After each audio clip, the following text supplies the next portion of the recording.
E agora eu vou mostrar para vocês que a FGV divulgou um estudo onde traz a análise dos impactos do aumento do ICMS para a economia de São Paulo. Então vem aqui comigo no telão acompanhar os principais destaques aí desse estudo da FGV. Vamos aqui ver, então, olha só, análise dos impactos do aumento do ICMS para a economia de São Paulo e do Sudeste. Para cada R$ 1 adicional de arrecadação, haveria uma queda de R$ 2,75 no consumo. Vamos entender o que representa o agronegócio para São Paulo. O agronegócio representa cerca de 12% do PIB do estado de São Paulo. O estado responde por 16,9% das exportações brasileiras do setor. 11,9% do valor bruto da produção, VPB agropecuária, 54,4% da produção de cana-de-açúcar, somos líderes, né? 10% da produção de café e 3,6% da produção de grãos. É esse o retrato que a gente tem dos principais pontos aí sobre o agronegócio frente à economia paulista. E quem encabeçou esse estudo da FGV foi a pesquisadora do FGV Agro e doutora em economia, Thalita Pinto, que fala agora, ao vivo com a gente. Thalita já está aqui conosco. Bom dia, Thalita. Seja bem-vinda aqui ao nosso programa. Bom dia, Renata. Muito obrigada. Bom, Thalita, primeiramente eu gostaria de entender como vocês chegaram nessa resolução, né, de que a cada R$ 1 arrecadado, aí a gente teria R$ 2,75 aí a menos de consumo. Eu sei que vocês passaram por várias aí esferas, né, mostrando ponto a ponto, e essa, para mim, é uma das principais conclusões, ou seja, com essa arrecadação, com esse aumento de ICMS, faria, então, um cenário reverso, um cenário oposto ao que se esperava, né? Então, explica para a gente aí os fundamentos aí para se chegar a essa conclusão, por exemplo. É exatamente isso. A redução do consumo, ela é quase 3 vezes maior do que o aumento da arrecadação, né? E isso acontece porque os bens taxados, eles têm um peso relativo mais alto na cesta básica do consumidor, né? Mesmo que eles não sejam taxados diretamente, tem todo esse aumento do ICMS em insumos intermediários, né? Que afetam o processo de produção, por exemplo. E além deles ficarem mais caros, eles também ficam mais caros em relação a outros bens. Então, o consumidor, ele tem que tomar uma decisão, ele tem que ajustar o seu consumo devido ao aumento de preços.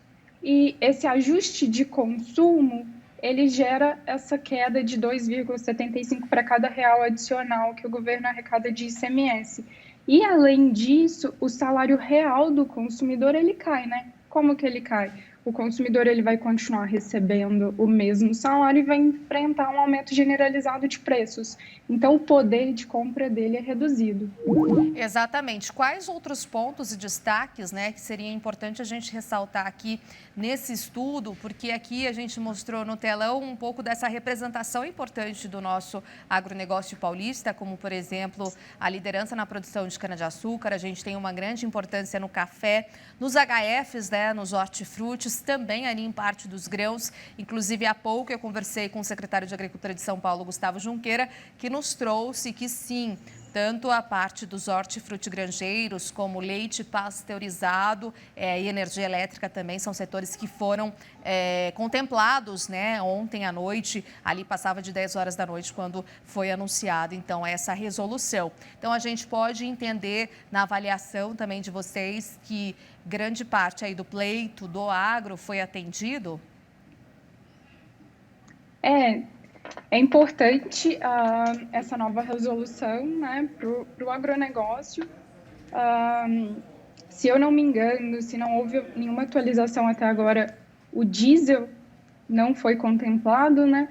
E o diesel ele é um fator importante para a produção do agronegócio, tanto para abastecer máquinas e equipamentos para o processo de produção, como para escoar produtos, tanto dentro do próprio estado, quanto para outros lugares do Brasil.